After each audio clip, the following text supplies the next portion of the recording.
Wrestling fans, are you ready? For the thousands in attendance and the millions watching around the world, let's get ready to rumble!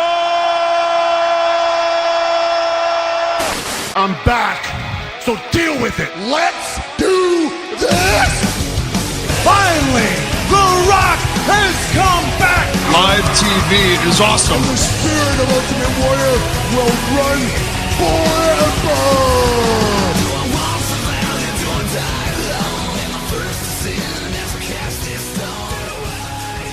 Folks, Graham Houston Matthews here, back with another edition of WrestleRant Radio here today for May 26th, 2015. Hopefully you guys enjoyed your Memorial Day. I know I did. Spent most of the day actually reading my Hulk Hogan book. I bought it at an indie event last October, I want to say, at a New England Championship Wrestling show for only $5. Hulk Hogan, My Life Outside the Ring.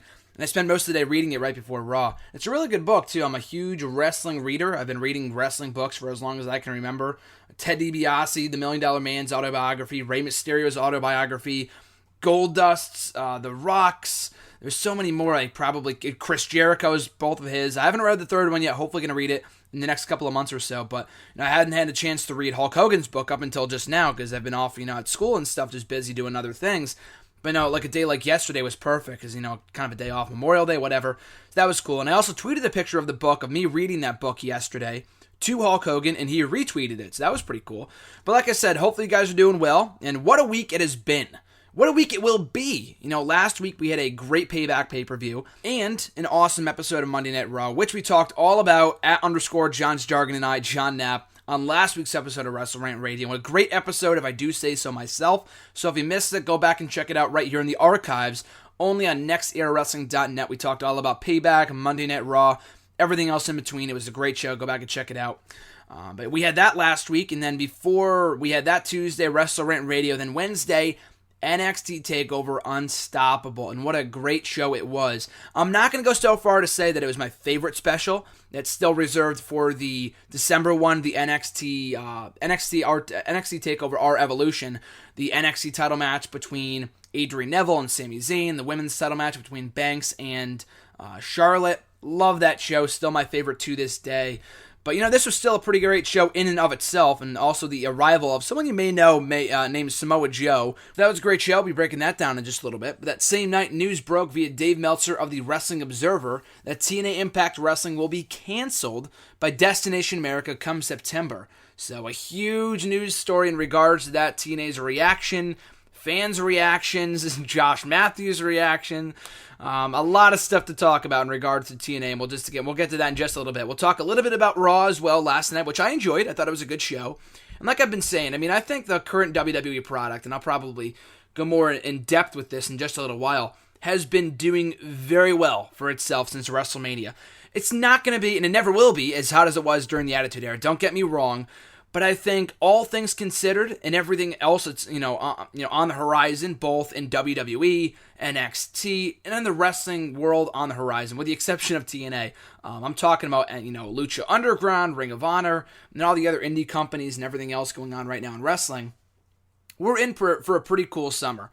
I think Raw last night was good and an indicator that the current direction of WWE has been doing very well. I even wrote an article for HiddenRemote.com this past weekend, coming up with 10 reasons why the current product is flourishing.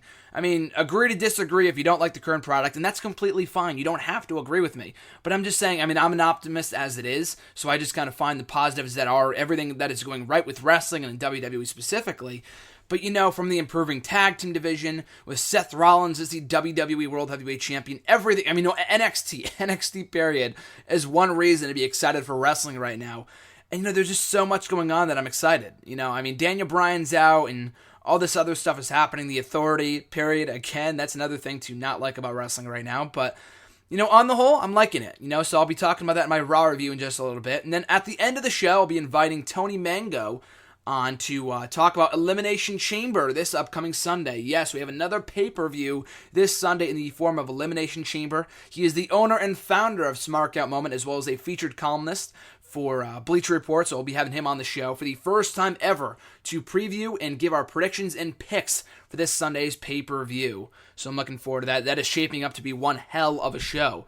But like I said, we'll kick off today's show, NXT TakeOver Unstoppable this past Wednesday.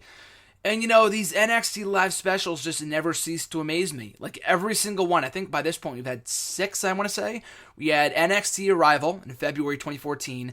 The first ever TakeOver in May of last year. We had the one in September, Fatal 4-Way. The one in December, so that's 4 right there. The Our Evolution show, which like I said before is my favorite. The one in February, the Rival show. And now just most recently, Unstoppable. So that's 6 shows. And who would have thunk that all 6 shows would have been above and beyond great. All 6 of them. I mean, you can rank each one, which one was better than the other. But, it's difficult because all 6 of them have been awesome in their own right for one reason or another. And I think this continued this strong streak of great shows. So I really enjoyed these NXT specials. I mean, and it's funny, too, because around this time last year, and the network's been around since February of 2014, right around when, only days after the network launched, we had the NXT TakeOver special. We had the NXT Arrival special, the first ever live in-ring program on WWE Network, and it was great. And around that period in time, I talked with John last week, he was not a regular viewer of NXT. We didn't really talk about NXT all that much whenever I saw him, and it wasn't until, I want to say, September, when he tuned into the Fatal 4-Way show, and he saw that main event that he started to get hooked. I don't think he became a regular viewer of the show, but he did become a semi-regular viewer of NXT each week. And the show never disappoints. And I'm assuming that most of you listening to this are regular viewers of NXT. We are all hardcore fans. You're going to have to be a hardcore fan in order to listen to this show, I would imagine. But NXT is one reason to like wrestling right now. There's a lot of people out there who are just disenchanted, I guess is the word, a good word there, is a fitting word, a fitting term to use when it comes to some people's passion for pro wrestling. And that's fine. I've only been around as a wrestling fan, that is, since 2008. And I tell people that all the time in terms of, listen how long I've been watching this product, because it was nothing compared to what it was in the late 90s, early 2000s even. But, in the recent years since the revamping of NXT, we're coming up on the 3-year anniversary of when it moved over to Full Sail University. It's amazing how far NXT has come. I know this is a little bit off topic from the NXT Live special, and we'll get to that in a second.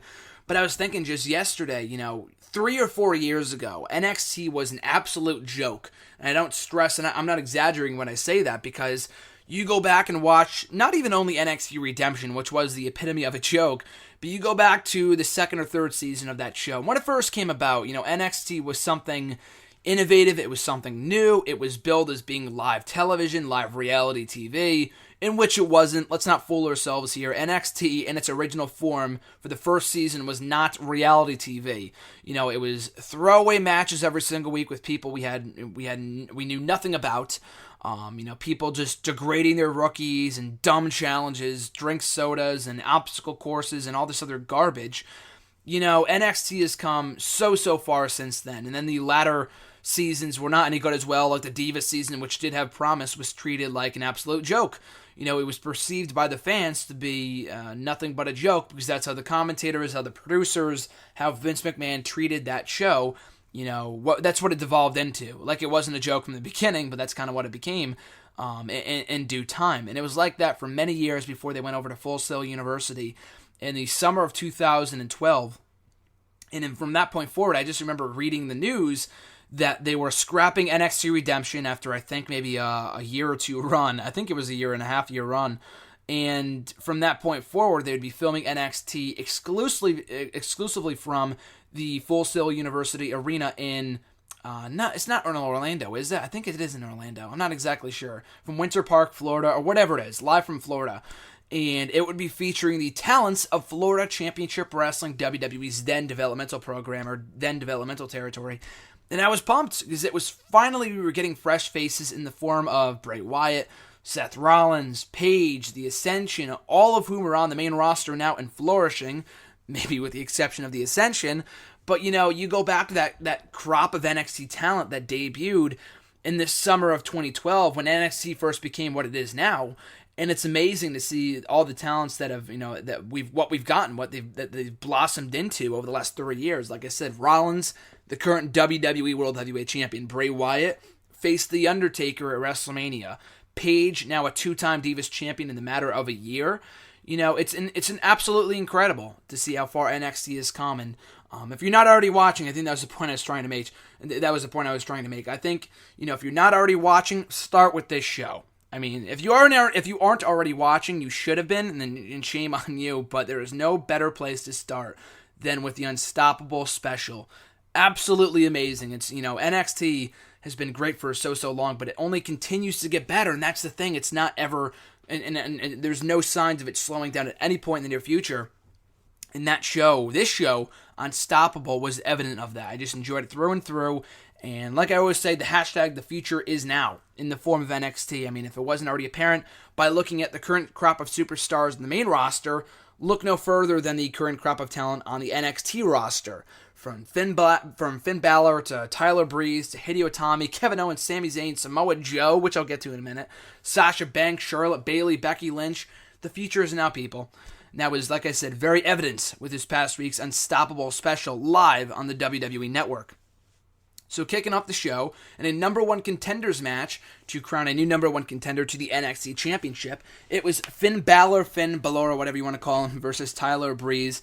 In a pretty good match. It wasn't a match that blew me away or anything like that, but what did blow me away were the entrances of these two combatants. Tyler Breeze comes out, and Tyler Breeze is an interesting one. I get questions all the time for the hashtag AskJSM mailbag for the Monday videos over on YouTube. What I think about Tyler Breeze and his future in WWE as a main roster performer. Will people take it seriously? Will he be treated as the next Fandango, the next Joke, the next Santino? I can't say that he won't be. I can't say that he will be because we'll never really know. You expect anything when it comes to WWE Pro Wrestling, whatever. You can never really, you can make an educated guess, but you can never really rightfully assume because, anything is possible, whether it be good or bad or whatever. Anything is possible in wrestling, especially WWE. But I think Tyler Breeze, I think his breakout match came almost exactly a year ago in that match against Sami Zayn on the first ever TakeOver special, the number one contenders match, and another number one contenders match in which he won. And the guy, although he has a good gimmick, good gimmick or not, whatever you want to think about it, the guy is a great in-ring talent. He's a great in-ring athlete. What he can accomplish in that ring, what he's capable of, is just absolutely incredible. And then you put him in there with the right people in the form of Neville, Sami Zayn, Balor, Hideo Itami. It doesn't matter. He's going to knock it out of the park. And he has every single special he's been on, so it's great to see. And when he eventually does get promoted, will he be treated like a joke? It's very possible, but I would sure as hell hope not because the guy has a lot of promise, and I think he can be very, very good. Granted, he did not win this matchup, but he did have a he did look strong in the feet, but I think what I was getting to him before was the entrances of both guys. So Tyler Breeze comes out on a runway-like entrance, taking selfies with all these other models on the runway, which I read a report that one of them was Sarita from TNA. And I heard former knockout in the headline. It wasn't, Sarita isn't a very notable knockout. She was in TNA for a few years. I don't know whatever happened to her either. I know she left maybe in 2011, 2012, I want to say, and she really has not been doing much since then, I don't think. But that was cool to hear that she was at the show. So yeah, Tyler Breeze comes out, does the runway entrance. That was pretty cool. And then out comes Finn Balor. I say this all the time, but the guy is an absolute star. If you don't believe me, go back and watch this entrance. I said that for the first time when I watched him I saw him when he made his NXT debut back in October, but when he made his entrance and debuted that face paint at the R Evolution show, another reason why I love that show so much, the first thing that came to my head when watching that entrance was that this guy was a total star, that he will be a breakout star when he eventually gets to the main roster, which hopefully will be sooner rather than later. The guy is just so damn good. Not only in the ring, but he knows his character. He knows his star-like presence, and he comes out with that entrance, which is, it's the same character, it's the same demon-like character, but, and I made the comparison on Twitter that it kind of reminds me of Jeff Hardy when he used to do his face paint. But the thing with Jeff Hardy and the difference between him and Finn Balor, I mean, maybe early on when Jeff Hardy started using it, in like late 2008 when he used it, he'd become a more aggressive competitor. Like at one point I thought he like turned heel because he like smacked Triple H with a chair or something like that. But he was only becoming more aggressive. I mean, I was a very naive wrestling fan at that period in time. But, you know, and I said that Jeff Hardy's face paint got to a point, or is at a point where he uses it so much that it doesn't feel as special as it once did. You know, he would save it for the big pay-per-views, but now, I don't know if he still does it now, I can't remember. He's out with an injury right now after he broke his leg.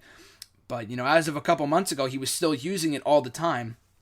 And it got to the point of just not being special because we saw him with face paint every single show. Every single TNA show, every single pay-per-view, it just wasn't special anymore. So now that Finn Balor does it, I like the fact that he does not have it as a regular thing, you know, in his standard matches in NXT. Save it for the big stages, like the big specials, WrestleMania, SummerSlam, Survivor Series, Royal Rumble, whatever. Save it for the special occasions, and it will mean more. You know, the fact that these people are chanting "Holy shit" during an entrance of a performer is, you know, surreal. When was the last time? I mean, someone said the last Finn Balor entrance. When was the last time you heard a holy shit chant during someone's entrance? You know, it's incredible how much star power this guy has, and he's only been in NXT for a couple months, for about 6-7 months by this point. That's why I hope he's main roster bound before long, as the guy is just absolutely sensational. So yeah, the match itself was good, pretty good that is, and you know, among the highlights was Finn Balor jumping off the Titantron like stage or whatever it was. Jumping from an escalated, I don't know, a platform, a podium, I guess you can call it. I don't even know what to call it.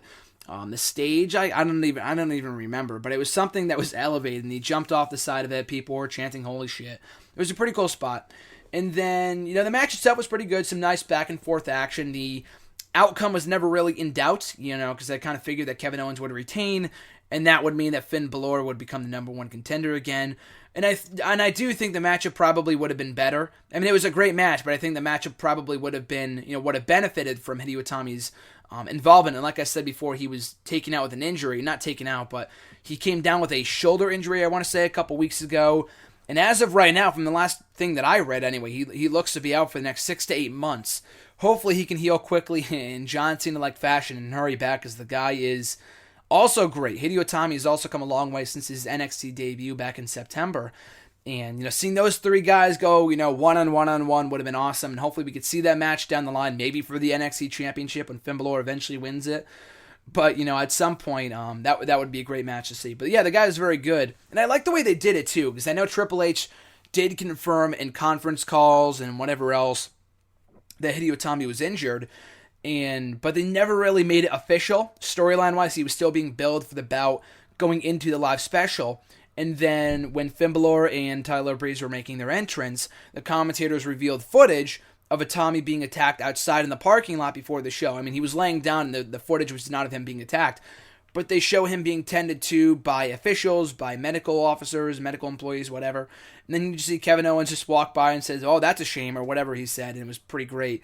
But you know, that's a feud they could do down the line. Kevin Owens versus Hideo Itami for the NXT Championship. If Kevin Owens is still going to be on, you know, NXT by the time Itami comes back. By this point, I don't really know, considering he's going to be facing John Cena this Sunday. He's the current NXT champion. You know, he's got so much going on for him right now. I don't even know if that's a feud they want to do. But I think it would be cool, though.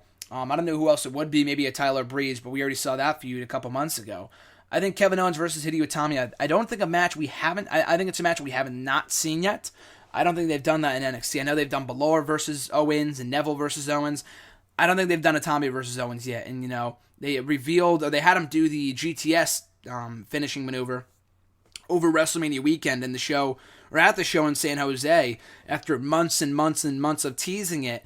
And to save that moment for a televised program anyway, on an episode of NXT or one of the live specials, when he eventually does, or hopefully wins the NXT Championship, and he hits Owens with that GTS and he wins the belt, you know, that would be phenomenal if they could do that. So I would love to see something like that eventually down the line, if he was to finally hit that move in a big fight feel situation where he wins the title. I think that would be, if you save that moment for a televised program anyway, for when he eventually wins that title, that would be, you know, sensational. But a good match to kick off the show. I enjoyed it for what it was. Up next, a women's tag team match, pinning Charlotte and Bayley versus Dana Brooke and Emma, and a pretty good match for what it was. It wasn't anything too special. It didn't need to be special. I mean, the match barely got any build as it was. They had some brief altercation backstage between Charlotte and Dana Brooke. They'll probably be doing that feud pretty soon. And then they've been doing the whole feud between Bayley and Emma as of late. So, I mean, the fact they had 2 women's match on the show at all was excellent. And that's not even counting the angle that we got later on in the show in the tag team title match, also involving 2 other women that I have not yet mentioned. So that's how great the the state of women's wrestling is right now in NXT. Miles and miles above, a country mile better than the Divas division right now. But that's another rant for another day, and you don't need me to tell you that. But still, I thought this was a good match. I enjoyed it for what it was. Charlotte and Bayley coming out victorious, and I like their chemistry too.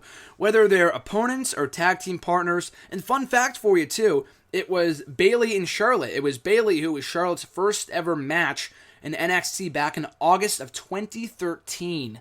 These two were quote-unquote best friends from the start. They had that backstage segment where Bayley was so taken aback by Charlotte being Ric Flair's daughter. So they had a match, and they were kind of buddy-buddy for a while before Charlotte turned on Bayley to join the BFFs, Summer Rae and Sasha Banks. So these two have a lot of history together, which I always enjoy. But, it was a good match for what it was. Dana Brooke, the biggest fear that I had going into this matchup was that Dana Brooke would not be able to hold her own. I'm still on the fence about her. I think the character is okay. The constantly touching of herself, I know that didn't come out right, but she's always like touching her body and just weird gyrations and whatever in the ring. I mean, to do it once or twice is fine, but for that to be the only thing, the only taunt that it's going to get tiresome after a while, and it already has, so hopefully she could stop doing that. She didn't do that here, I didn't notice it anyway, but she has when she's on her own in singles matches, so hopefully that does not become a regular thing going forward.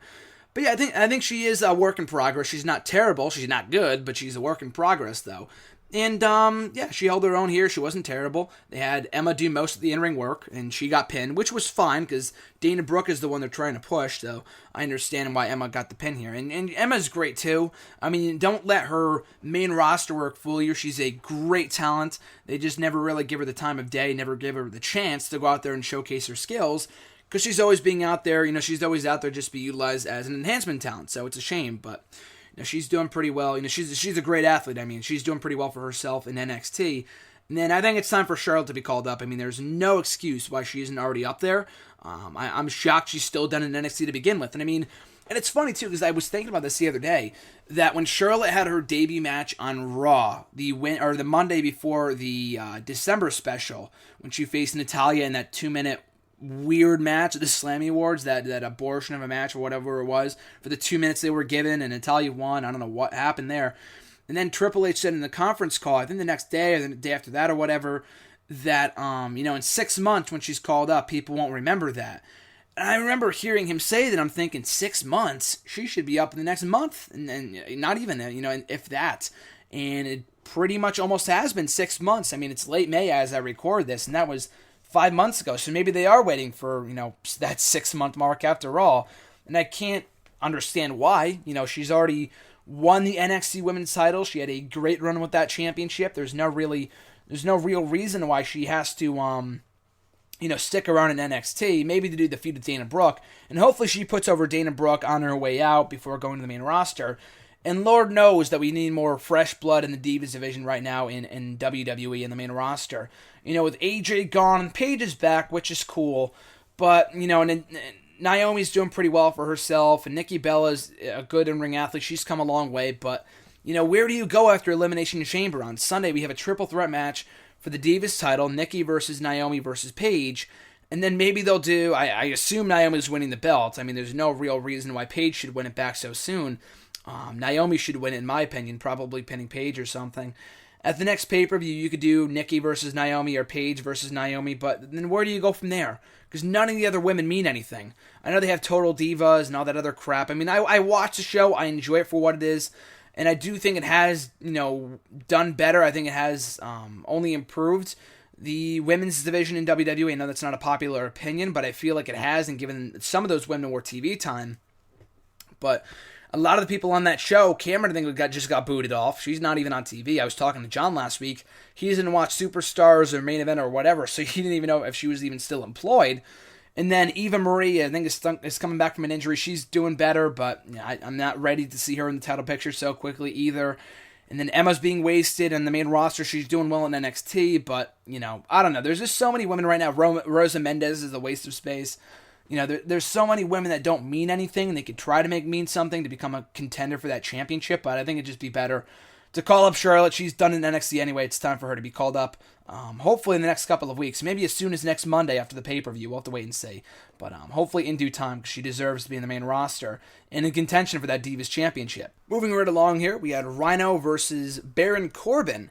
And I didn't think this is a terrible match. A lot of people are crapping all over. I didn't think it was that bad. It wasn't great, but it was sure as hell Baron Corbin's best match probably ever in NXT from what I've seen anyway. Just the guy, Triple H said, I think in a conference call on Tuesday, that he has yet to show us what he's truly capable of. We've not seen all that Baron Corbin has to offer. But, the guy's been in NXT for almost 7 months by this point. He really has not shown me anything other than the one-dimensional kicking and punching and brawling. And maybe that's just the kind of competitor that he is, and I think the guy has a cool presence about him. He comes off like a total badass, and I think he works better as a heel than as a babyface. But in ring-wise, though, he has a lot. There's so much left to be desired.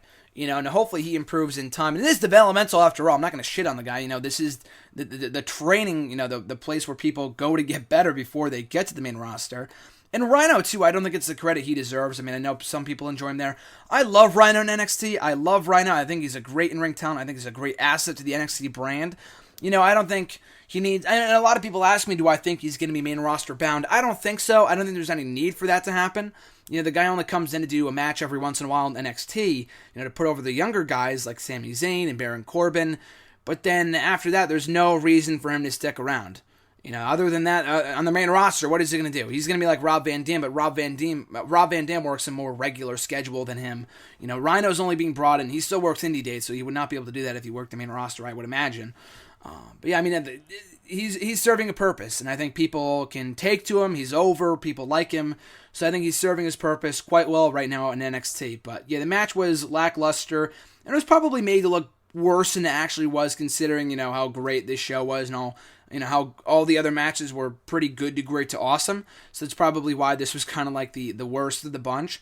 But yeah, for what it was, I'm fine with it. And I noted this on Twitter too, and that would it not be cool? And I hate the whole, let's bring back ECW. It's not because I hate ECW. It's because we get the same fucking angle done to death every few years. Whether it's WWE or TNA, someone is always doing it. And it's gotten to the point of just being ridiculous. But in this case, I would excuse it. I don't want to sound like a hypocrite, but I think in this case, it might work. If Baron Corbin was to call out, to continue to go after ECW originals. I know they brought in Tommy Dreamer for one of their shows in Philly last week, which was pretty freaking cool.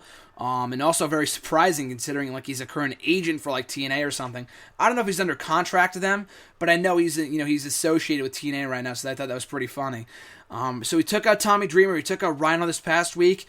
What if this was to build to a Bully Ray return, or a Bubba Ray return, whatever you want to call him? I think the fact they are not doing anything with Bubba Ray or the Dudley Boys right now is mind-boggling. The guy had a great showing in the Royal Rumble. He was over as all hell, and I'm not just putting that on Philly, because if they were anywhere else, he probably still would have gotten as big or close to as big of a pop anywhere else if the Rumble was held, other than Philadelphia. So the guy has a lot more to offer. If they watched, and I don't know if they do, his TNA work, they would know the guy as a singles competitor can shine. But even in a tag team with the Dudley Boys, it would be pretty freaking cool to see the Dudley Boys back in WWE, and hopefully at some point. But to my point, though, the point that I was trying to make was that if they brought him back to, have Baron Corbin beat all these ECW originals, and this all builds to a Bubba Ray return in NXT, which would be cool. If they're not going to use him on the main roster, why not just use him in NXT? The guy can put over the younger stars, kind of do his Bully Ray shtick that he was doing in, TNA for a while, where he shined and had the best run of his entire career, other than his tag team stuff, obviously. And, bringing him back, bringing him into the fold, I think would be useful. It would be beneficial, it'd be good for him, good for the fans to see him again, and good for whoever he works with. It's a win-win-win situation, so why they're not using him is beyond me. Up next for the NXT Tag Team titles, Blake and Murphy defending against Enzo Amore and Colin Cassidy.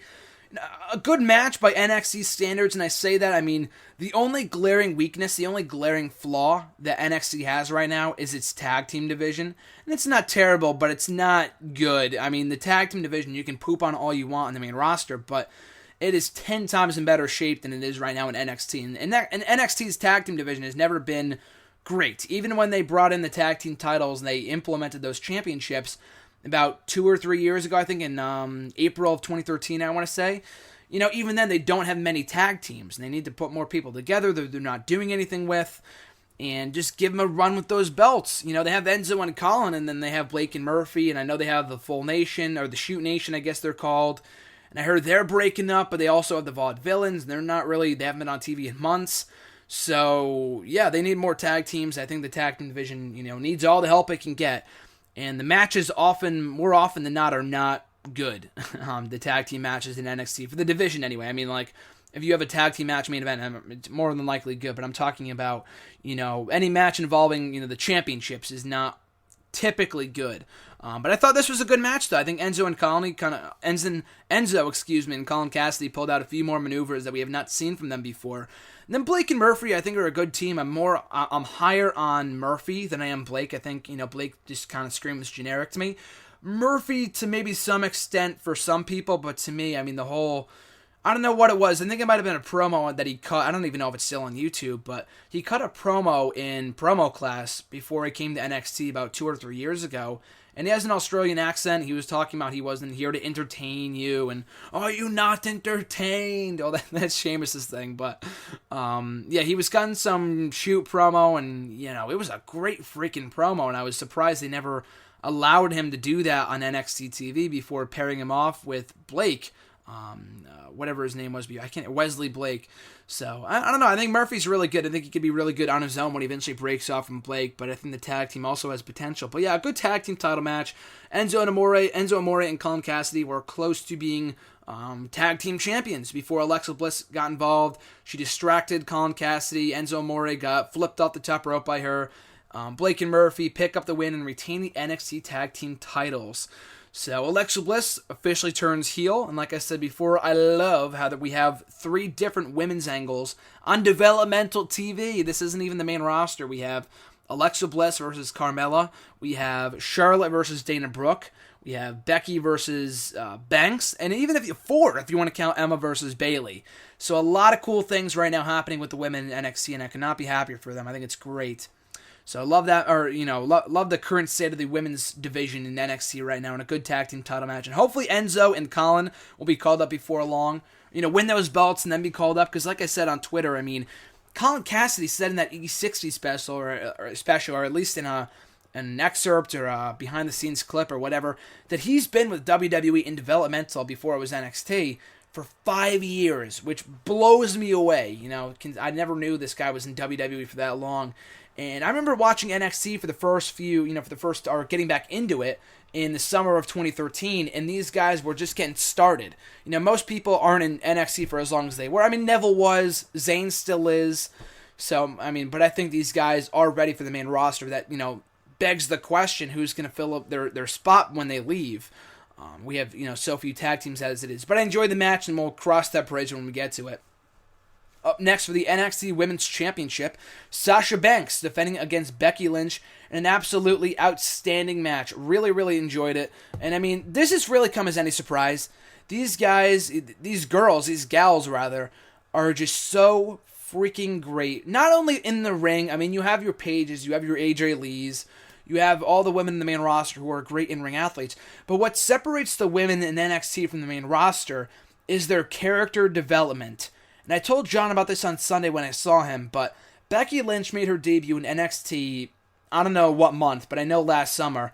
And while she impressed me from an in-ring standpoint, I didn't really care too much, to be quite honest with you. I mean, she was good in the ring, but as a character, we really hadn't been given a reason to care. She came in doing the jig, the whole Irish stereotype.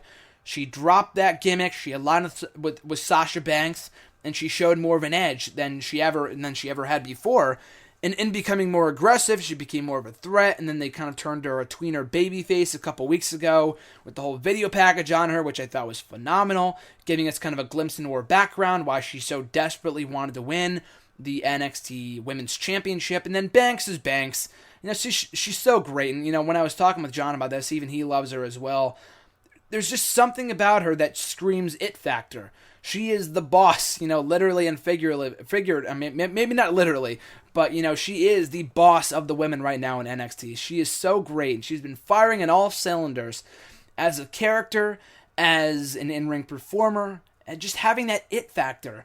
And the same thing like with Becky 2 years ago, and I mean, it might have been one of the first matches, if not the first match that I started watching when I started watching NXT again, about 2 years ago in the summer of 2013. It was her versus Summer Rae, and I just didn't care. She came off like a very generic, vanilla wrestler, kind of a generic babyface, and when she turned heel, she honed her character, got it over, and she's been awesome ever since, and she's another one that's kind of ready for the main roster and has been for quite some time. But yeah, love the match. I love the storytelling too. I thought it was a good match early on, but they really kicked it up, down the line. They really kicked it up a notch in the latter part, in the latter half, of the matchup, down the stretch, with the storytelling, with Sasha Banks focusing in and targeting the arm of Becky Lynch, who is, freaking flexible, crazy flexible. She could do things with her arms that I never thought a human being could, and just getting smacked right down on the ring apron in a brutal spot. And she's going up to the top rope, holding her arm. It's pretty weak. Sasha jumps up and targets the arm with I don't even know what you call it. She did a double. It's just like a code breaker to her arm. I know there's a name for it. I just can't think of it off the top of my head. She hits her finisher. She makes Becky tap out. Sasha Banks still your women's champion. Becky walks out to an applause. A bravo from the crowd, right? A round of applause from the audience, from the crowd in Full Sail, which was pretty awesome. A standing ovation is the word that I'm looking for. It just goes, and they were singing her theme song too, which was pretty funny. But, it goes to show how much these fans respect women's wrestling and how it could realistically main event one of these specials one day. I mean, it could, but the thing is that, these feuds that we've been getting on every single NXT special are so big, there's no way that they can't main event. If we get a throwaway match on one of these specials one of these days, which I don't know when that's going to be, but, but if we do, then the women can main event, and I think it would be great. I don't know about, Charlotte saying that the women can main event a pay-per-view. Maybe a Raw again. I would love to see that. A pay-per-view is very risky, but like I've said before, though, I don't think it's completely out of the question. Because, I was thinking not too long ago, and I've said this before, in that Bray Wyatt and Dean Ambrose, Ambrose and Rollins as well, were given the main event slot at both Hell in a Cell and TLC. At TLC, they easily could have given that main event slot to Cena and Rollins, or another one of the big matches on that show, but they didn't. They gave it to Ambrose and Wyatt, and I was very happy with that. Because I feel like, now with the network, it doesn't matter who's main eventing. You don't have to bill it as the main event, because people that are subscribed are going to watch the pay-per-view anyway. So they don't care about pay-per-view buy rates, they care about subscribers. But with the network, they can really kind of change up the formula of who kicks off the show, who ends the show, and that's what I love about the pay-per-views being on the network. So, that being said, I'm not saying it's, something we should expect to see at any point in the near future, but if they were to build up a meaningful women's angle, like they did last year, I mean, it's not completely out of the question. We saw it last summer with Brie Bella and Stephanie. Could that have main evented SummerSlam? Probably not. I mean, it's better that it didn't, obviously, given the whole thing with John Cena and Brock Lesnar. But a B pay-per-view? Absolutely. I don't see why it can't happen. And, people will say the Divas aren't marketable and whatever. It's just, just business from a standpoint that they can never main event a pay-per-view. Maybe for a WrestleMania, I understand that, but why not a B pay-per-view? If you build it up as a dream match and you had, Charlotte versus Nikki Bella or Charlotte versus Paige down the line, a match that we never really got to see, by the way, in NXT, because Paige was called up right around the time that Charlotte was kind of getting back into the ring after she got injured in late 2013.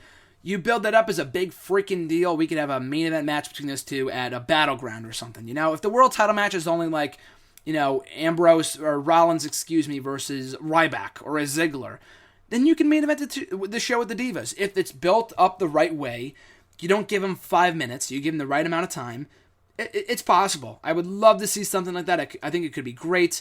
And like I said, don't expect it at any point in the near future, but given how high Triple H is on women's wrestling, and I know Vince McMahon is not, and Gail Kim went so far to say that he was sexist this past week on Twitter, which I thought was pretty comical, and truthful for a matter of fact as well.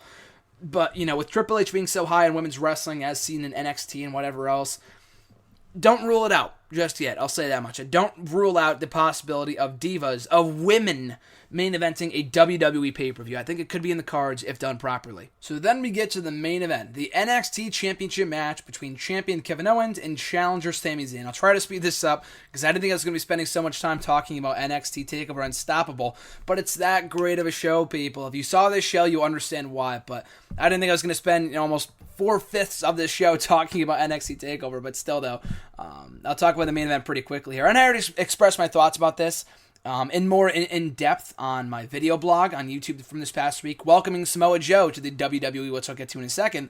So if you want more thoughts on that, go check out the video blog. But the main event itself, though, I thought was good. Not the greatest main event that we've ever seen. It was a pretty good match. The only thing that bothered me, though, two things. One was that the non-finish. The thing that always bothers me with the main roster is that they don't even bother. It's like if they don't care to announce who the winner is, like they don't announce an official ending to the match could still be going on right now. The NXT title match, Owens and Zayn are still fighting in Full Sail right now. Because if they don't care to announce the finish of the match officially by ringing the bell, then why should we care? Why should the fans care? That's my little nitpick there. But not only that, though, not only that, too, but, also considering the fact that the last special also ended with Owens beating Zayn, not by pinfall, but by knockout. And they almost kind of did the same thing here, with the exception of the bell not being rung. What was the harm in just pinning Sami Zayn? I love Sami Zayn, but him taking a loss here, the guy lost how many specials in a row? 3 or 4 specials in a row before finally winning that championship? It's not going to do him any harm. The guy was on his way out anyway. From what I understand, he's going to be out injured for the next several months. So, why not just have him get pinned? And you could still do the angle afterwards anyway, but just having him, not announcing an official ending and then not having him get pinned and the no contest thing, that kind of bothered me a little bit, just slightly, but the match was still very good, though. You could feel the animosity between these two longtime rivals, these longtime friends in Zayn and Owens, so I thought that was great. So before Owens could inflict any more damage on Sami Zayn, out comes none other than Samoa Joe, which took me completely by surprise. Because they were rumoring it, there was a lot of rumors, there was a lot of speculation as to whether he might show up on this show. Me, personally, I did not believe it. I thought there was a slight chance, and I figured, with all the rumors and with him hinting it and whatever, that there was a chance we would see him in WWE, but not this soon. He still was accepting indie bookings. He still is accepting indie bookings through the rest of the summer, and I guess he's worked out a deal where he could still do that. In fact, he's going to a Northeast Wrestling show, the indie promotion I regularly attend from time to time. He's going to be at one of their shows on August 1st in Fishkill, New York, I think it is, at their SummerSlam-like show, Wrestling Under the Stars, and I'm hoping to go to that show. I don't think I will be, but it would be awesome, though, considering he's, a part of the NXT roster right now.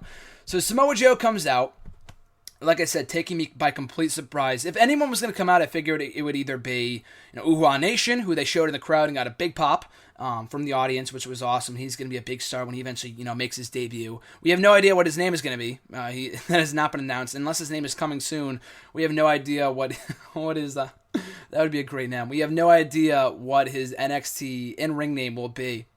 So I figured either Uhaa Nation or maybe a Neville or a Balor, I don't know, somebody. And then the music hits, and once the unfamiliar music hit, I figured it was Samoa Joe. Place comes unglued. And then Joe and Owen just come face to face, an absolutely surreal moment. And like I said, I go more in depth with this in my latest video blog on YouTube from Friday, welcoming Samoa Joe to the WWE. If you want to get my 15-minute thoughts on that, I just don't have enough time right now. It was absolutely unreal. Like, I never honestly thought I would see the day that I would see Samoa Joe in a WWE ring. And at long last, it has come, that day has arrived, and it was fucking awesome. I'm not even exaggerating when I say it was fucking cool to see those guys come face to face. That's a dream match waiting to happen, Owens versus Joe. Now it brings up, and I wrote an article about this on Bleacher Report a couple months ago, right after the news kind of got started that Joe might be WWE bound. All the potential dream matches that we could see with Samoa Joe in WWE, from John Cena, who I know he's very good friends with in real life, to, Randy Orton, who I know for a fact, I know he talked about this either on JR's podcast or Jericho's podcast, one person I would like to work with in WWE. He said Randy Orton, which was pretty interesting. And then Brock Lesnar is the money match. Take my money right now, WWE. I don't know if it's ever going to main event WrestleMania. Someone asked me that in this week's hashtag AskTSM video on YouTube.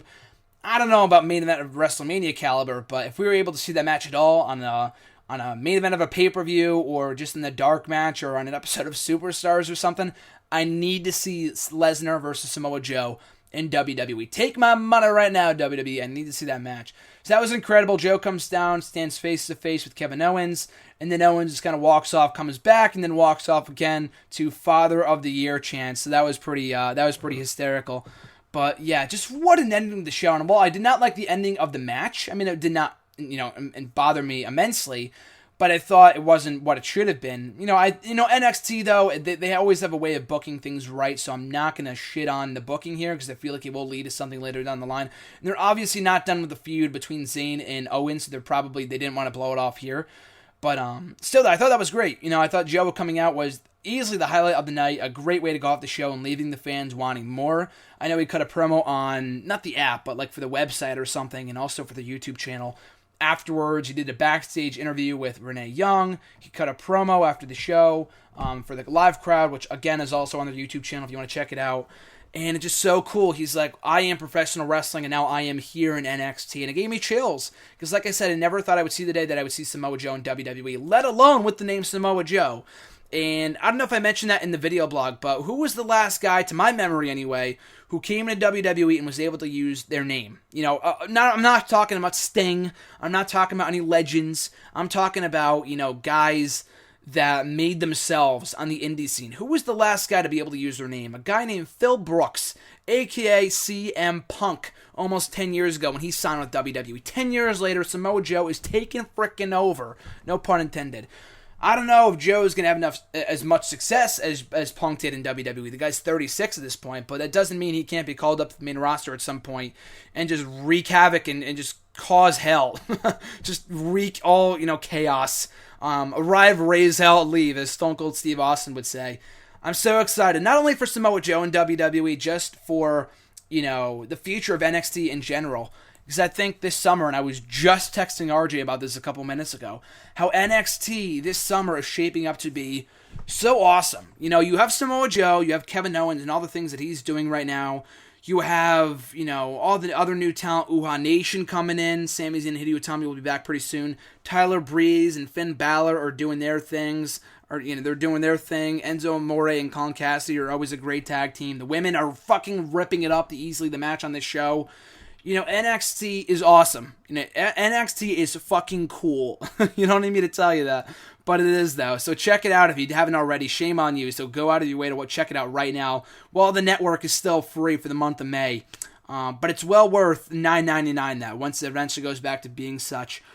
It's worth $9.99 or almost on whatever almost $100 is. I would pay that much. Maybe not that much, but NXT is close to being worth that much on the network. That's how great it is.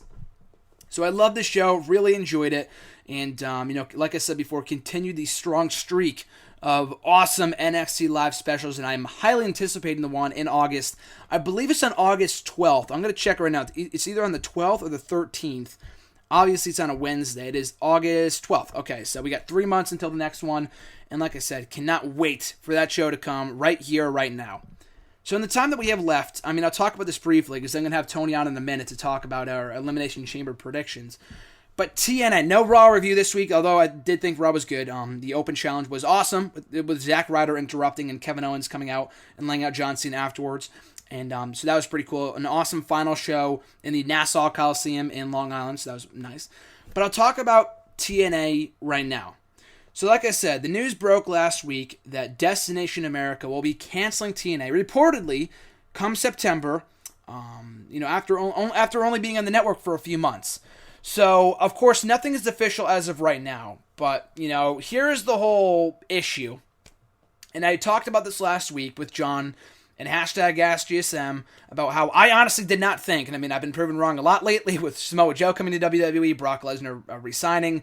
I've been proven wrong about a lot of things, though. I didn't wish to be proven wrong about this, but it does look like Destination America is, just cutting TNA come September. I know they signed a multi-year deal with them, but they have an out clause in their contract. And I guess they weren't really happy with them going to the United Kingdom, which I thought was fucking dumb when I talked about it, a couple months ago when that report came out.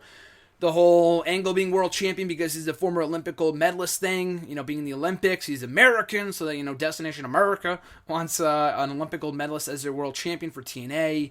Just having complete creative control and all this other bullshit. Them not being happy with the ratings. But what do you expect, people? What do you expect? I'm talking to the officials of Destination America. And I'm not putting the full blame on them. TNA has a lot of flaws, which I'll get to in a second. But Destination America can't be... what are they expecting? They're not going to bring in the ratings that Raw does, It's a network that I had no idea even existed before TNA came around. They saved TNA's ass, so I respect them for that. I commend them for that. But these officials over there can't expect them to pop huge ratings. I can't imagine their other shows, Ghost Hunters, or maybe not Ghost Hunters, or whatever the hell the show is called, to pop huge ratings, because those shows don't do well either. I mean, I don't have the network. I didn't even know it existed before TNA went there. I have to go out of my way to watch the show on Fridays. And that's another thing, too. The show airs on Fridays at 9 o'clock at night. Who's home on... I mean, I know SmackDown did, but that's SmackDown, WWE. You're going to go out of your way to watch, regardless of what night it's on. TNA, a struggling brand, should not be on a night that no one can watch, much less on a Friday. There aren't many people out there like me that are going to go out of their way on a Friday night to watch TNA on a channel that no one either know it exists or has or whatever. So that was their first issue, and I feel like Destination America should have waited a little bit longer to see success in the numbers, whatever. So that's one thing. That's both sides are at fault here. That's one thing. And then TNA's reaction to this kind of ruined. I can't even say ruin any credibility they have left because they don't really have much. And I'll get into my defense of TNA in a second, but Dixie Carter has not commented on this matter at all. Bob Ryder, who is I think a talent executive over at TNA, I think, or vice president of talent relations, like John Laurinaitis was in WWE. I have no idea. He's a top official over in TNA. And he said, we're not going out of business. People have been saying that for over a decade. Hashtag stand up, which was dumb. And that's what The Rising does. And they're incorporating it in a storyline and all that other bullshit. But, what I was trying to say. Oh, yeah, he was denying the reports that Dave Meltzer put out, a pretty credible source. And these guys are not, they're not out to put TNA out of business or to... slander them or whatever else. These guys are just reporting what they've heard, the facts and stuff like that. They would not be reporting this shit if it wasn't true, or if at least it wasn't close to being true. And TNA, denying, not even denying it either. They just said we will pursue legal action for what's been said about us, but not at any point in that little report they put out last week denying that they're off the network, that they're being canceled by Destination America. It's a lot of hush-hush going right now on in TNA. And the same bullshit we saw last year with Spike TV. So why should I believe TNA with all this crap? At least put out a statement saying, it's not true, it is true, before you threaten legal action on anybody.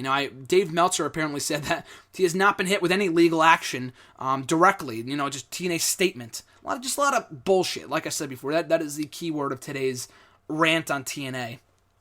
But not at any point did they deny that was happening. Like I said, the same thing happened with Spike TV last year. And this is not coming from someone that wants to see TNA die. I mean, I hate, to keep on repeating myself, but some people just don't get it. And I made a few tweets about it. It sucks. Absolutely. I don't want to see TNA die. I love TNA. This is the same guy that went to my first ever TNA show last August and had a blast in the Manhattan Center in August. This is the same guy that went to the debut show of TNA on that network that they're being canceled by, Destination America, in early January, the first Wednesday of the year, and honest to God, the second best wrestling show I've ever attended. Now, I've been to a lot of wrestling shows in my 7 years as a fan, and this was the second best show I've ever been to. It was an amazing night, and I thoroughly enjoyed myself. And I watch TNA every single week. I have for the last 7 years, and I will continue to watch it until the day it dies. But this company is so poorly managed. It's not the talent. It is the fucking management. They don't know how to manage a goddamn company. I'm not going to put all the heat on Dixie Carter, but whoever is managing this company does not know how to run a successful business. I'm not saying I do, but for one thing, a person with common sense would not put out a statement like that, threatening legal action and not denying the claims against them. It's common sense. They made the situation even more embarrassing than it needed to be. So bottom line, in the people that are criticizing TNA for all their crap right now, Don't want to see it die. Maybe some people do. I never understand that. I want to see wrestling thrive. One less wrestling organization means these people are out of a job, So why would you ever want to see TNA die? So shut up about that. And shut up about, me or other people wanting to see TNA die. So that's why we're criticizing it. That's not the case at all. At all. So don't worry about it. But just, it's ridiculous. TNA has to get their shit together. And it's not a reflection on the quality of the product either. That's the funny thing, too. With all the issues they're having financially right now, I'm actually really enjoying TNA from a storyline standpoint. From a TV quality product standpoint, there might not be as much buzz as there was about a year ago when they went to the New York tapings and they revamped and they renewed their product and rejuvenated TNA, whatever. There's not as much buzz surrounding TNA right now, but if you've been watching, maybe you can vouch for this, maybe it's just me, but I've been thoroughly enjoying the product week to week since their move to Destination America back, a couple months ago. I think what they're doing right now, some of the angles can be a little wishy-washy. I'm not saying everything's perfect, but for a company that was kind of floundering for many years, putting out their worst product in a long time in 2009 and then 2010 and 2011, just absolute garbage television when Hulk Hogan and Eric Bischoff were on top, and they did better. They did better for themselves. I went on record in saying that I wrote an article for Bleacher Report back almost 3 years ago in the summer of 2012, saying why TNA from a product quality standpoint was better than WWE for a time in 2012, and I still believe that to this day. In 2013, they fell off the wagon again, and last year was kind of a mess. Leaving Spike, but having those great New York shows and everything else. TNA's been a fucking roller coaster for so long now. But the quality since, the start of this year has been so consistently good. The ratings should not be a reflection. The rating system, Dixie Carter said it herself on Steve Austin's podcast a couple weeks ago that, and I agree with this. For as bad you want to crap on her for all the bad decisions that she made, like I just did a couple minutes ago, she has a point in that the ratings with the NICE and whatever the fuck they're called, rating system is not accurate in 2015. One person turning it off could represent 100,000 people or 10,000 people. So it makes no sense. They got to scrap that crap for Raw, for wrestling in general. Ratings, they mean maybe something. I know, for advertisers and stuff, but the rating system in terms of how they're determined is not as accurate as it once was. It doesn't make any sense. And in 2015, it's just completely irrelevant. So that's one thing. That's why I feel like Destination America canceling them this soon, making a, jumping to conclusions here is not a wise move to make. But TNA, for all their shit, for all the mismanagement decisions, are finally catching up to them, unfortunately. It really sucks to say, company that has not had run any live events or house shows in well over a year or two. It is embarrassing. It's a very embarrassing situation right now for TNA, and I feel for the guys that work for the company. The talent, like I said, it's not a reflection on the talent. They're great. They have a lot of great talent right then and there. But, with all the people leaving, and it's sad. It's a sad decline for TNA. I'm not going to say they're going to die. I'm not going to make any accusations saying they will die by the end of this year. I feel like they will find a way to survive, whether it be, streaming their show off of their website or something, but I can't make a clear prediction in terms of what's next for them. Beyond September, it's May right now. They have 4 months to get their shit together and figure out what they're going to do if this is indeed to be true, and looks like it is. But I just don't know. I honestly do not have a clear prediction, because without TV in America, they can't survive. They don't have house shows, so what are they going to do?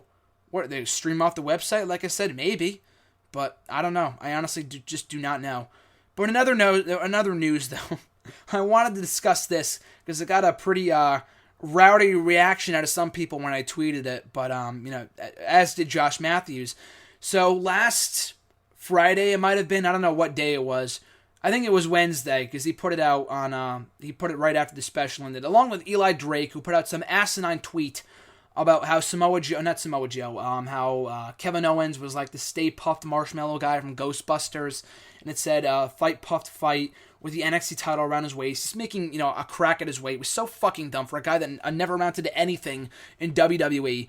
And he's a good talent too, but just the knock on him was ridiculous, and this is why people perceive this company to be so dumb. To perceive, for people to think that TNA is WWE light, for them to take all the shots they do at TNA. I'm not saying WWE doesn't. Sometimes some of the talents do. Like, I was watching some video last night when CM Punk made a hilarious crack at TNA. But other than that, though, most WWE performers, they don't acknowledge them. I'd rather see them not acknowledge TNA than to bash them. Because who fucking cares? Focus on making your own product better. That's what Vince is doing. Give Vince all the crap he wants, that you want, for him being out of touch, because I know I sure as hell do. But, it doesn't matter. Whether he acknowledges them or not, it doesn't fucking matter, because they're not competition, so why would he bother? Why would he bother giving them free publicity? It's not like he's bashing them. He doesn't give a shit what they're doing. He's focusing on making his own product better. So I commend that about him. But, Eli Drake's, that was dumb. The Josh Matthews thing, the Josh Matthews tweet, which I'm going to reference, I don't know what it said exactly. This is just, verbatim, not verbatim, but this is just kind of in a nutshell what it said. Saying that, that WWE was hypocrites. They were hypocrites. The NXT commentators were hypocrites for not acknowledging TNA, for a company that pretends that TNA does not exist. They were pretending that they knew who Samoa Joe was, and that's just hypocrisy. It's obscurity. I don't get it. I'm sick of all this hypocrisy in wrestling and WWE. If we don't exist, how do they know who Samoa Joe was? Well, for one thing, Josh Matthews. I mean, you don't need me to tell you this. I'm sure a lot of people, you've heard this elsewhere. I tweeted it. Other people have tweeted it to him. So this is nothing new. But Samoa Joe made a name for himself in Ring of Honor. I made the dumb mistake of saying that, TNA did not make Samoa Joe. Ring of Honor made Samoa Joe. Someone responded back saying, Samoa Joe, for fuck's sake, Samoa Joe made Samoa Joe. I get that. I understand that's what the point I was trying to make. But the point I'm trying to make is that TNA did not make Samoa Joe. The guy was already a star before he came to TNA. And let's look at it here. I said it before. I'll say it again. I wrote it in an article. I've said it here in the show. TNA fucking ruined. Maybe not ruined, but they mismanaged Samoa Joe for the 10 years that he was there.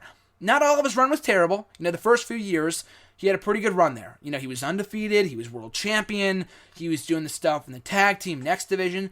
The guy was great, but make no bones about it. For the remaining 7 years, from 2008 onward, the guy was a joke. He was maybe not a joke, but he was close to being a joke. Because he was so underutilized, he was misused in TNA. He was getting kidnapped. He was pretending to kill people. He was overweight, he was unmotivated, and that's the key with Samoa Joe. The guy was unmotivated because they had nothing for him. They never gave, of all the people that had all world title runs in TNA, from Chris Sabin to Eric Young to everyone else, they never gave Samoa Joe another one with that belt, which boggled my mind for the longest time. Why they never did that, was just absolutely asinine to me. But, for the many years that he was there, for only 2 or 3 was he used properly. For the remaining 7, he was wasted, absolutely wasted in TNA. And it's a shame because he could have, I don't think WWE would have hired him years ago when he was in his prime. But it's a shame because if they did, if he left TNA back in 2009 or 2010 or whatever, and he came on over to WWE in 2010, 2011. Imagine the match this guy could have fucking had with CM Punk and Daniel Bryan and the current crop of guys, Kevin Owens, or Kevin Owens is now, but you know what I mean. Seth Rollins, Daniel Bryan, Cesaro, with the matches we're gonna get now. The matches he could have had with Shawn Michaels and Edge and Jericho and everyone else that was Undertaker, all the guys that were regulars 5-6 years ago that aren't now. It's Batista. It's mind-boggling to me, TNA did not make Samoa Joe. You do not need me to tell you that. It's pretty common sense, but there's those TNA blowhards, the diehards out there. And I'm not, trashing the fan base. I'm just trashing those people that are just so, just so warped up in TNA, just feeding, drinking their Kool-Aid. They just don't see anything wrong with the product. And I mean, I love WWE. I love TNA, but I will criticize them when they need to be criticized. And I'm as positive as it can be about the wrestling industry, but when a company has shit, I will discuss that shit. I will exploit that shit. I will discuss that shit. I will not hide it. I will not say everything's good and grand. Although I am an optimist, I will criticize them for their crap. And there are some fans out there, specifically for TNA, that just don't want to admit that this company is not in the greatest state right now, and it's sad. It's quite honestly sad. And, hopefully they come to their senses, hopefully at some point in the near future. I don't even know what I was talking about. I think I was talking about Joe and the fan base or something. But Yeah, there's just a lot of dumb fans out there that they just don't get it. They just don't get it. You make a comment like that, like I put out on Twitter a couple days ago, and just people go nuts. People lose their shit for no reason. And it's crazy. There's just some people out there that just don't understand that TNA, being in the state that it is in, you need to have a broader mind and not just poop on everybody because they're shitting on TNA. They have a reason. I don't want to see wrestling die. I love TNA. I really hope they can get out of this stronger than ever. I'm not counting on it, but I'm hoping. I have my fingers crossed that TNA can get out of this and just make a better company for themselves, make a better future for themselves coming out of this shit with Destination America. So that's all that we have on the situation for right now. That's all that's going on in the last week. So a pretty memorable week, to say the least, in wrestling, from Raw and Payback and NXT TakeOver Unstoppable to Elimination Chamber this Sunday. It's been quite the week in wrestling with all the news about TNA as well. We'll keep you posted with more news coming out in regards to TNA as we get those updates. But I mentioned Elimination Chamber, and we're having Tony Mango of Bleacher Report and the founder and owner of Smark Out Moment. He will be joining me to talk about Elimination Chamber just momentarily, to give our previews, predictions, and full picks for every match on the show this Sunday. So here we go. Hey, how's it going, Tony? There. So that being said, welcome to the show, man. This is your first time on the show. So for those that aren't familiar with you, with your work with Smark Out Moment and Bleacher Report, just give a little background about yourself. Alrighty, well, I have been doing some different stuff with wrestling for quite a while. Been a big fan since I was a little kid. And I figured, why not get my own website going? So I've been doing that for a couple of years now. Started writing for Bleacher Report a couple of years ago, too. My site is smarkoutmoment.com. We do a podcast over there called Smack Talk, which you can find on YouTube and iTunes and Stitcher and possibly SoundCloud coming up soon. We do a Monday Night Raw post-show after Monday Night Raw every single week, and a bunch of other stuff, too, outside of wrestling, but it's a wrestling show, so we're not going to talk about those. Nice. Well, of course, I'm sure you guys will be covering Elimination Chamber this upcoming Sunday live on the WWE Network and WWE Network exclusive event. So to break it down now, our picks and predictions for the show, kicking it off, Neville versus Bo Dallas. Who do you got going over? That's got to be Neville. I think the only reason that they have this match on the show is, well, maybe there's two reasons. One is to get a little bit of filler going. You're going to need some kind of a bathroom break at some point. But if Neville's not going to be involved in the Intercontinental title match, he's got to do something. He's way too popular, way too fast for them to just ignore him. So you give him an easy win with Bo Dallas. You make it simple like that. Bo Dallas has no chance, do you think? And the thing is, too, that these guys have a long history over the NXT Championship, which they've touched on commentary, their promo last week and whatnot. And Bo Dallas, I think, is good. He's not going to be world champion or anything like that, but it's cool to see that they're finally doing something with him. Like you said, there's no chance. I've also got Neville here. There's no chance he wins on Sunday. Do you think there's any long-term plans for him, or do you think this is just kind of the feed him to Neville thing just to get Neville on the show? For long-term plans for Neville or for Bo Dallas? Oh, for Bo Dallas. My apologies. I don't think so. At least not right now. I think Bo Dallas had a better shot back over a year ago when he was doing the gimmick to begin with. There was a good chance that he could have been playing like that, kind of like the Honky Tonk Man role, where he could have been that heel in the mid-card that everybody gets under his skin and stuff. But they waited way too long, and now maybe it's a situation where they're putting these two together because they work together more so than actually try to give Bo Dallas a shot. Yeah, good point. Like you said, I think he could have worked well in that role. Like you said, as the Honky Tonk Man, where if they give him the IC Championship last year or something like that, because, and as you said, it was over a year ago, so the chances of him being pushed anytime soon are pretty slim to none. But the match should be good, though. They had a lot of good matches over in NXT, so I'm looking forward to that on Sunday. Up next, triple threat match for the Divas Championship. Nikki Bella defending against Naomi and Paige. Who do you see coming out victorious in this one? That's a tough one. There could be actually all three of these coming out because Paige is somebody who they definitely need to push when they start getting into Tough Enough. She's going to be one of those judges, and what better way to legitimize her than to make her the Divas champ? But Naomi, she really needs to win that title. And she should have won a long time ago. I don't know why they never gave it to her. Then again, though, you've got Nikki Bella, and there's nobody more popular on the roster right now than the Bella Twins as far as the Divas go. Mm-hmm.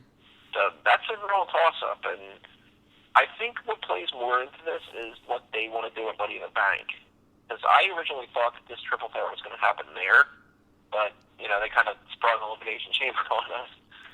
So, I don't know. I think gun in my head, I probably would say that Nikki Bella retains, and maybe she beats Naomi and Paige is not involved in the decision. That would be like Nikki Bella versus Paige at Money in the Bank.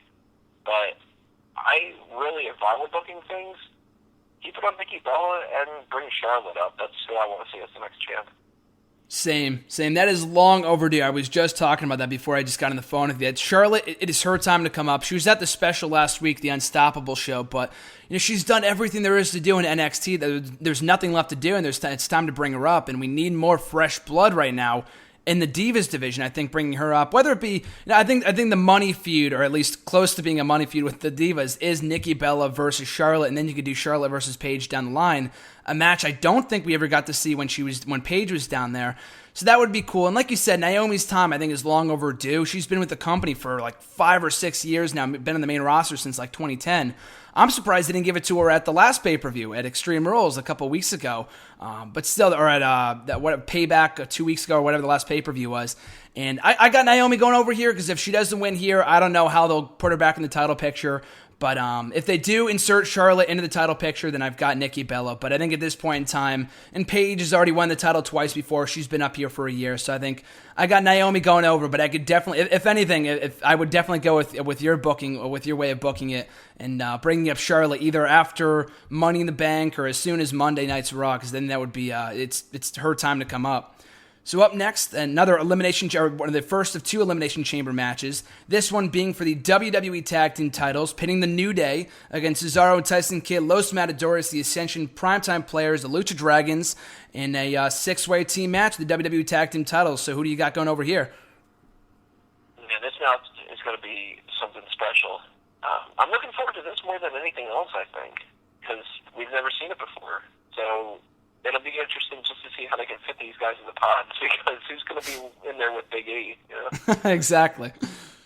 But I think that New Day has this. I love New Day. I think that they're fantastic. And we did a little fantasy league over on our different podcasts and stuff, and I specifically got all 3 members of the New Day because I think that they should keep these titles for a long time. They went from being totally the opposite of being over with the crowd to being the best thing in the tag team division. So if they don't keep the titles, I'll be really, really disappointed.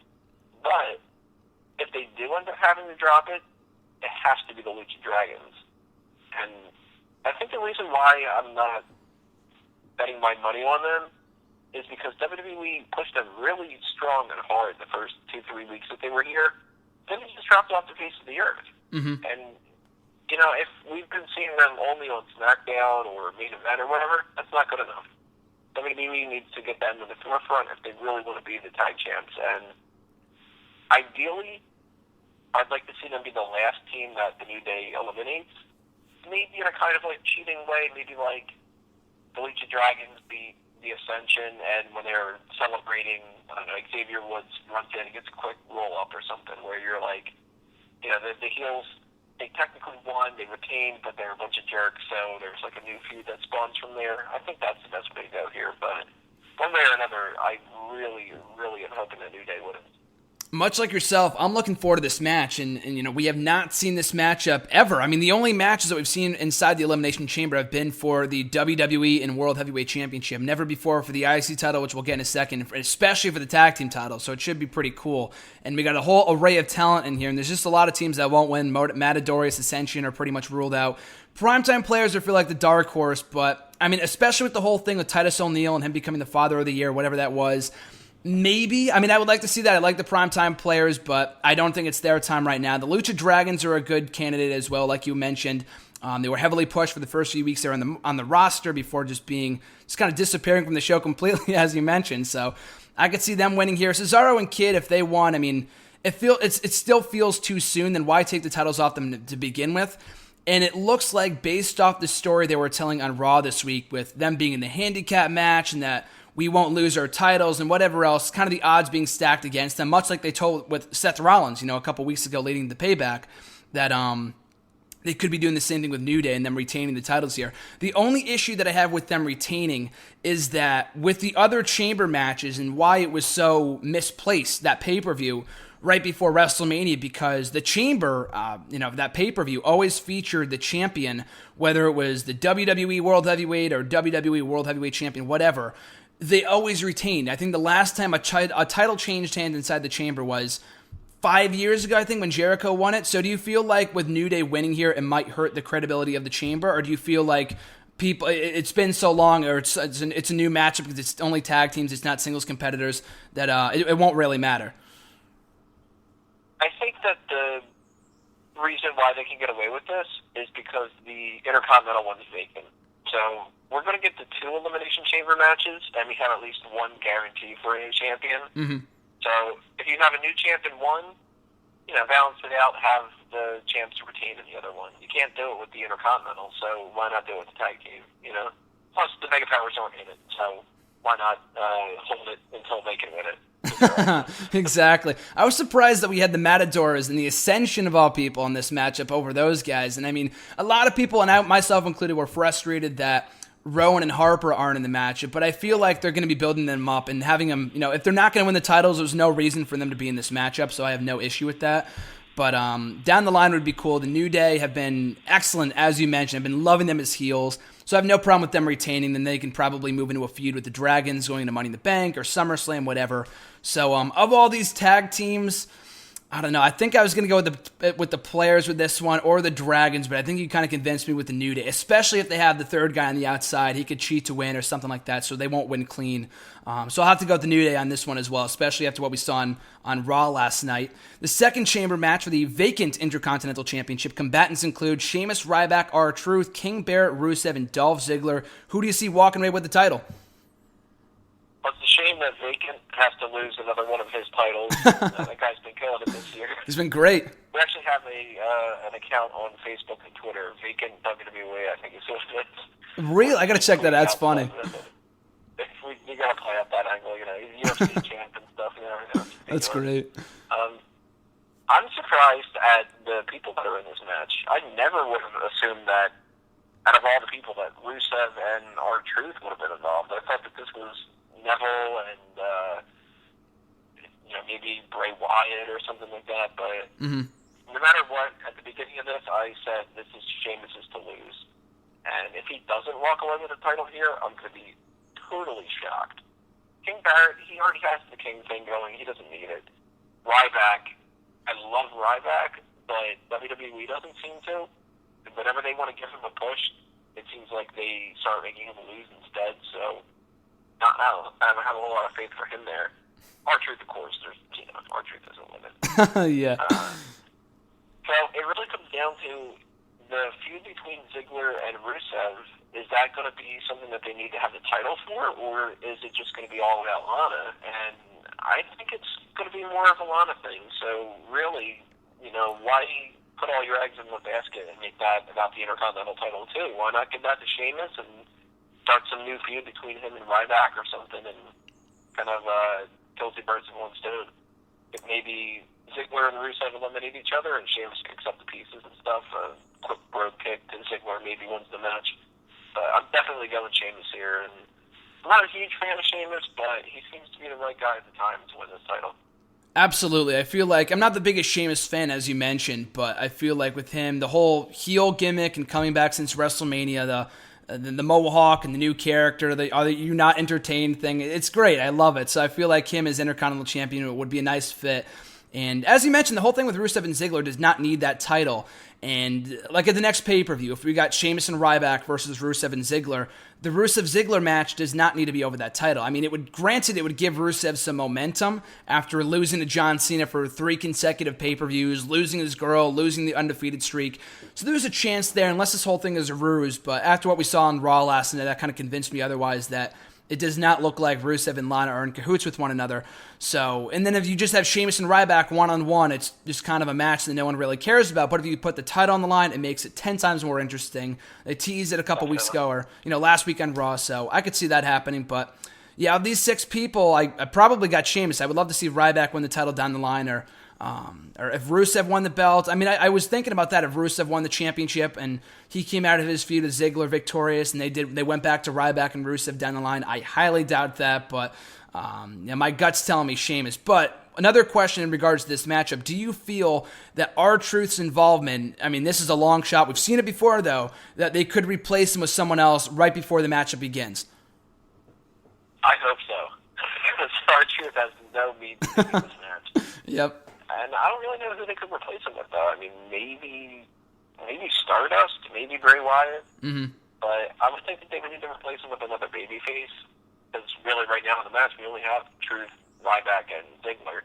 So they like to balance it out a little bit. And I can't think of a babyface that would attack him, or a babyface that is in the mid-card hanging around now and doesn't have a match or something. But maybe a Roman Reigns or something if they really want to make that special, but then they'd have to lose, so that's really tough. I don't know. I think that we're just getting R-Truth to be kind of like the Los Matadores of that match. He's just going to get his ass whooped. Yeah, I think so as well. And I feel like, if they were going to put a guy like Stardust in there, or maybe even, I don't know, like a Wyatt or a Roman Reigns, they would have announced it beforehand, because those guys, I mean, Stardust, I could see them announcing beforehand, unless he was going to win it, or a Cody Rhodes or something like that. That would be like dream booking, like if he came out and attacked him. That would be cool, and I don't see that happening. It's WWE. But I would feel like a Wyatt who does not have a match on the show. A Randy Orton, I would doubt. He really has no business being involved in the match. And a Roman Reigns looks like he's tied up in the world title match. So maybe a Wyatt, but unless he's going to win it, which I also don't see happening, they're probably just going to stick with Truth, like you said, the Los Matadores of this matchup. So our first of 2 main events in a champion versus champion matchup, apparently non-title for neither championship. John Cena versus Kevin Owens. So the hardest match, in my personal opinion, to predict on this show. Who do you think's going over? It is tough, but I think that they kind of gave us the ending here by making it a non-title match. I was really hoping that Kevin Owens would be the guy to beat Cena for the title. Although I love the U.S. Open Challenge thing that he's doing, I do kind of want to see Owens be the next champ, and I'd rather it happen at the end of the year, or maybe Survivor Series time or something, but now that they took away that stipulation and it's just a normal match, there's no reason why Kevin Owens shouldn't win. John Cena can take the hit. I mean, he's a guy where he loses to a Kevin Owens, he can win the world title the next night, and nobody's going to question it at all. So you either have Owens win, or you make John Cena look like he's still better than everybody in developmental, and that's way too detrimental to NXT. You got to push NXT a lot harder. I think that they're fully behind Kevin Owens, and why not? Because that guy's awesome. So I'm hoping that something happens here where Kevin Owens wins, and maybe it'll lead to a title match down the line, and maybe, I don't know, Night of Champions or something like that. Maybe they can reignite this feud, but one way or another, I'm rooting for Owens. I think Owens will end up winning, and if they don't go that route, I think it'll be because of some kind of interference. Maybe Finn Balor or, Sami Zayn can't because he's too injured. But a Joe, maybe? Maybe Samoa Joe, yeah. Somebody would have to come out and help John Cena, I think. Kevin Owens is way too important. Yeah, they just can't beat him clean 1, 2, 3. That would be detrimental to his push. So hopefully we don't see that happening. But in regards to this matchup, like you said, there's no reason why it should not be over the U.S. Championship. So the fact that it's not kind of guarantees an Owens victory, but if he doesn't win and John Cena wins, I just don't see the point in why they brought him up so quickly. Maybe to grab viewers to the network, I get that, but it wouldn't make any sense, even if they did have the interference, and I could see that happening, and especially if they went back to the feud down the line. But for this matchup anyway, I think it might have been Big Nasty who mentioned it on Bleacher Report not too long ago, that John Cena should win this matchup if Kevin Owens doesn't become a regular, saying that it might be pointless that if Owens isn't a regular on the main roster going forward, that him getting a win over John Cena then disappearing until SummerSlam or later than that or whatever would be unnecessary. Do you feel like that's the issue here? Like if Kevin Owens won, then went back to NXT, then it would be deemed irrelevant? Or do you think the win might, give him a huge boost before he goes back to NXT or becomes a regular? I can see that. That does make sense.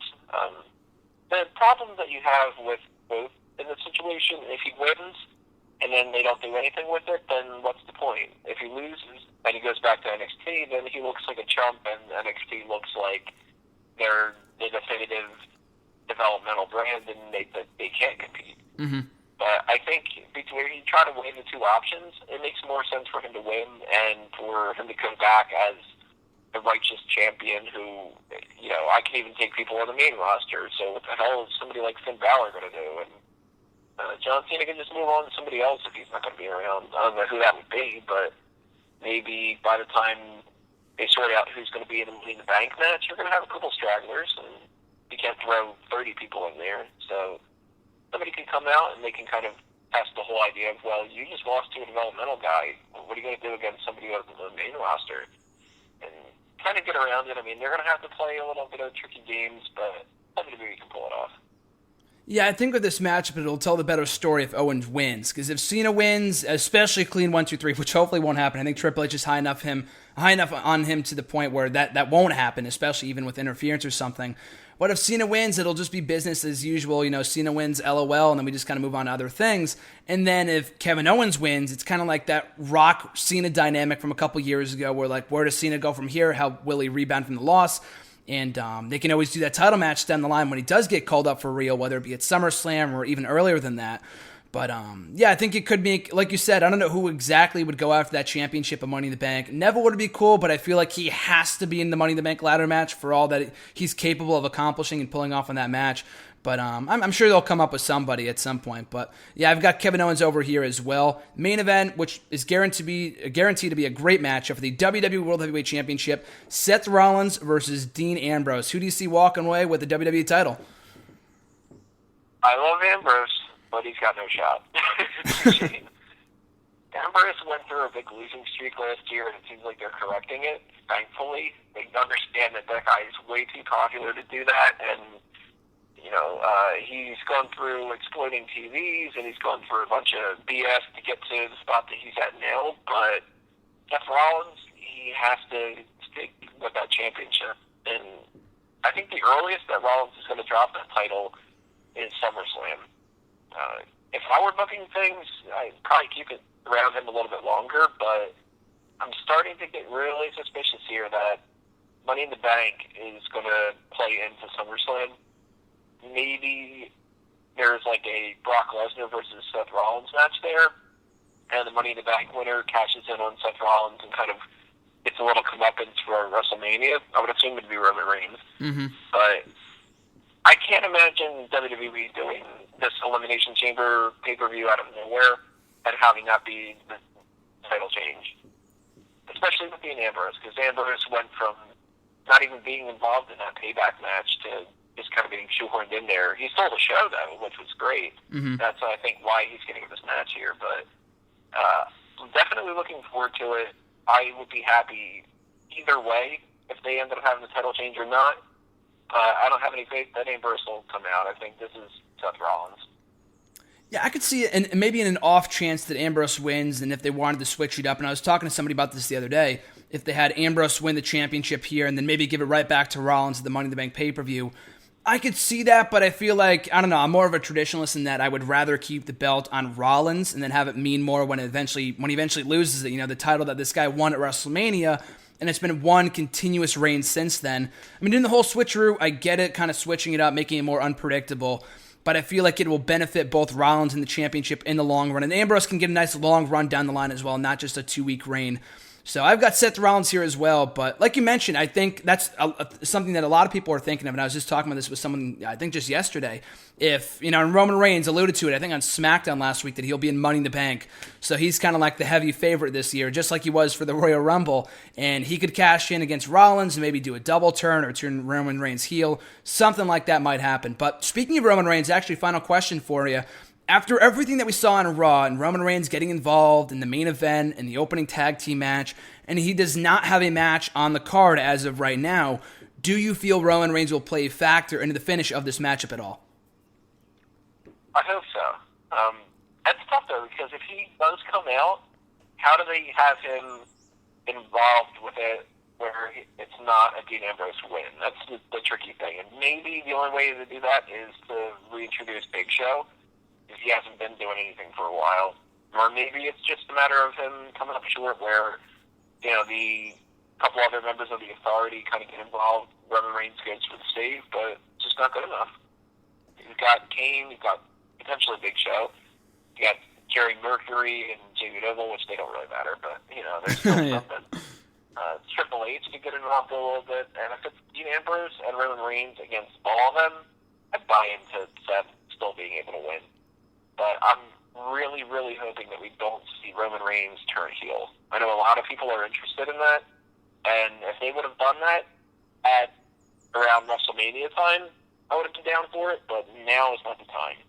Roman Reigns is starting to get a little bit more favor with the fans, and they need to run with that more than anything else. So if he's involved, he needs to come up short from somebody like a Big Show. If he does turn heel, then it's definitely not a Dean Ambrose win. I think either way, Ambrose is kind of screwed. Yeah, I was thinking the same thing. I feel like with Reigns, when you still get heat from the fans, it was more so on management than it was on him, but he was getting the backlash from it. WrestleMania would have been the time to do it, but they didn't do it, and he's getting more traction now, as you mentioned, with all the various wins that he's picked up since then. He's kind of winning over the fans, slowly but surely. And Sunday, maybe they could do it down the line, maybe it's SummerSlam, but right now anyway, just kind of would feel random. But, the whole buddy-buddy thing with Ambrose can only go on for so long. And, I said this weeks ago, but it definitely feels like they're building up to an Ambrose-Reigns match at SummerSlam. And of those two, I would turn Roman Reigns. I wouldn't do it on Sunday, but I feel like if Ambrose, or Reigns rather, will get involved in the matchup, they could have him accidentally, have Kane push Reigns into Ambrose or something like that to cost him the win, kind of tease tension, and then down the line they'll turn one of them before SummerSlam. In an ideal world, I would turn Roman Reigns, but I feel like it might be Ambrose. But I just feel like right now, as you mentioned at the start of the for the prediction panel, that Ambrose is so over right now that it would just be asinine to turn him heel. So I don't know what they'll do here, but like you said, I feel like Rollins is kind of a shoe-in to win this matchup and walk away as the WWE World Heavyweight Champion. So that's going to close out the prediction panel, man. Thanks for joining me, but before I let you go, feel free to plug your website, where people can find you and whatnot. All right, guys. Well, smarkoutmoment.com is my wrestling site. As I mentioned before, we do articles all the time about different stuff, a lot of gimmicky stipulation type of articles and stuff more than anything else. But we do the Smack Talk podcast each and every week. That's usually up Thursday mornings on YouTube. It's youtube.com/smarkoutmoment. If you want to find that on iTunes and Stitcher, you can find that there as well. If you want to listen to me ramble about a bunch of nonsense, there's the All Talk Show, which you can find on facebook.com/alltalkshow, and the links are all there. If you are a fan of geek culture and the nerdy kind of things like movies and comic books and all that, then there's fanboysanonymous.com. We have some podcasts over there as well. And you can check me out on eWrestling News. You can check me out on Bleacher Report. I'm a busy guy with way too many plates that he's spinning. But thanks for having me, Graham. No problem, man. It's been a blast. Thanks again. I'll catch you down the road. All righty, man. See you later.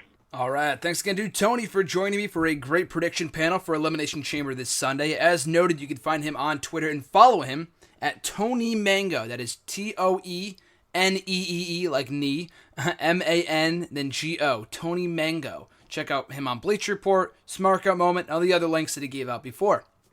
And that's going to do it for today's edition of WrestleRant Radio. A very stacked show, obviously one of the longest editions of all time. But there's a lot to talk about. NXT TakeOver Unstoppable, the flourishing state of WWE, TNA's current state, which I already ranted on before, an Elimination Chamber this Sunday. There is no better time to be a wrestling fan than right now. And I'm pretty damn happy. I'm pretty damn proud to be a fucking wrestling fan at this very moment. So I'm looking forward to Elimination Chamber this upcoming weekend. We'll be back next Tuesday on my birthday, June 2nd, my 20th birthday, for a full review of Elimination Chamber from Sunday night and Monday Night Raw from Monday. I don't know who's going to be joining me yet to talk about the pay-per-view or Raw or whatever, but there will be somebody here to help me review both, or one of those shows. So, of course, you can find me on Twitter at WrestleRant, on Facebook at facebook.com/graham.gsm.matthews. Of course, the very website you're listening to this show on right now, nexteraWrestling.net, full reviews of Raw, SmackDown, Main Event Superstars, TNA Impact Wrestling while still on the air, Lucha Underground, and everything else in between right here only on Next Era Wrestling. And also, brief update too, I'm going to try to start doing this going forward. Live reviews. I did it with Payback. I did it with SmackDown last week. I did it with Raw on Memorial Day. Live or written reviews of all the shows that I could do. At least Raw, maybe Impact. I'm not really sure. Maybe going forward. Sometimes SmackDown. Most of the time Raw. Most of the time pay-per-views. So make sure to check back on nextEraWrestling.net during your favorite wrestling shows for my live coverage of the events. And as always, you can find me on YouTube for exclusive excerpts of this show. You can check out my #GasGSM videos, the WrestleRant videos, the random video blogs where I talked about Samoa Joe's WWE debut last week, whose shirt I also bought after NXT TakeOver Unstoppable ended. Cannot wait for that to arrive, hopefully in the next couple of weeks. But as I mentioned, folks, we'll be back next Tuesday with another brand new episode of WrestleRant Radio right here on nextEraWrestling.net. Thanks for listening, folks, and I'll catch you guys next Tuesday.